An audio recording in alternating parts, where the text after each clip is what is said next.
రాష్ట్రంలోని ప్రభుత్వ పాఠశాలల పరిస్థితి రోజురోజుకు అధ్వానంగా తయారవుతోంది. చాలా స్కూళ్లలో విద్యార్థులకు సరిపడా టీచర్లు లేరు.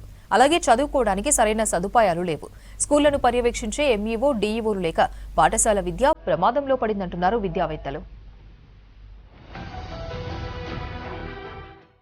రాష్ట్రంలోని సర్కారీ బడుల్లో 26 లక్షల మందికి పైగా విద్యార్థులు చదువుకుంటున్నారు. 1 లక్ష మందికి పైగా టీచర్లున్నారు. ఇంత ప్రాధాన్యం ఉన్న పాఠశాల విద్యాశాఖలో పర్యవేక్షణ కరువైంది. ఈ శాఖల్లోని అన్ని విభాగాల్లో భారీగా ఖాళీలు ఉన్నాయి. విద్యార్థులకు చదువు చెప్పే టీచర్ పోస్టు నుంచి పాఠశాలలను పర్యవేక్షించే ఎంఈఓలు, డీఈఓల వరకు అన్ని పోస్టుల్లో ఖాళీలే ఉన్నాయి.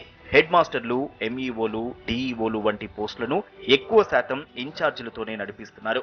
దీంతో సరైన పర్యవేక్షణ లేక ప్రభుత్వ స్కూళ్లలో నాణ్యమైన విద్య అందడం లేదన్న వాదనలున్నాయి.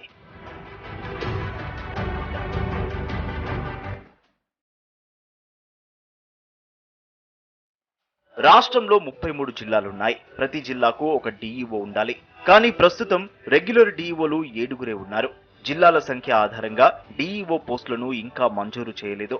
రాష్ట్రంలో ఎంఈఓ పోస్టుల కొరత కూడా తీవ్రంగానే ఉంది. మొత్తం 607 మండలాలు ఉంటే ప్రతి మండలానికి ఒక ఎంఈఓ ఉండాలి. అయితే 488 పోస్టులే మంజూరయ్యాయి. ప్రస్తుతం 17 మంది మాత్రమే రెగ్యులర్ ఎంఈఓలు ఉన్నారు. 95 మంది ఇన్ఛార్జి ఎంఈఓలే. ప్రధానోపాధ్యాయులను ఇన్ఛార్జీలుగా నియమించి ఒక్కొక్కరికి 6-7 మండలాలు కేటాయించింది విద్యాశాఖ. దీంతో ప్రధానోపాధ్యాయులుగా ఉన్న ఎంఈఓలు ఏ మండలంలో ఏ పని చేయాలో తెలియక అవస్థలు పడుతున్నారు.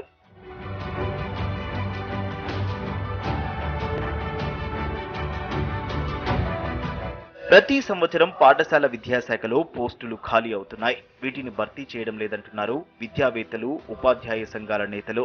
టీచర్ పోస్టులను భర్తీ చేస్తామని చెప్పి ఏళ్లు గడుస్తోందని ఆరోపిస్తున్నారు.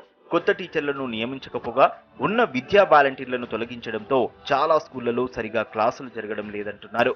ఇప్పుడున్నటువంటి వేకెన్సీస్, గతంలో డిఓ పూల్లో పెట్టిన వేకెన్సీస్ అన్ని కలిపి ఫిల్ చేస్తేనే ఈరోజు ఉపాధ్యాయుల కొరత తీరుతుంది.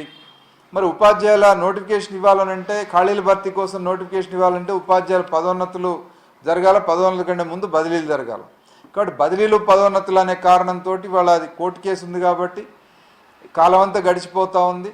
బదిలీలు లేవు, ప్రమోషన్ లేవు కాబట్టి రిక్రూట్మెంట్ ఇవ్వట్లేదు. మరి ఈ రకంగా ఉపాధ్యాయ ఖాళీలన్నీ కూడా ఉండిపోతున్నాయి. రిక్రూట్మెంట్ అవసరం, ప్రమోషన్లు అవసరము. ఇవన్నీ అయితేనే ఈరోజు పాఠశాల విద్య సంపూర్ణంగా సజావుగా జరిగే అవకాశం ఉంటుంది. పిల్లలకు ప్రభుత్వ పాఠశాలలో చదివేటువంటి పేద పిల్లలకు నాణ్యమైన విద్య అందే అవకాశం ఉంటుంది. కాబట్టి తక్షణమే పాఠశాల విద్య గురించి ప్రభుత్వం పూర్తి శ్రద్ధ వహించి పాఠశాల విద్యను అభివృద్ధి చేసేందుకు పూనుకోవాలని టీఎస్యూటీఎం రాష్ట్ర కమిటీగా డిమాండ్ చేస్తుంది. ప్రభుత్వ స్కూళ్లలో టీచర్లు, హెడ్ మాస్టర్లు, ఎంఈఓ పోస్టులు ఖాళీగా ఉండడంతో విద్యార్థులకు తీవ్రంగా నష్టం జరుగుతుందంటున్నారు విద్యావేత్తలు.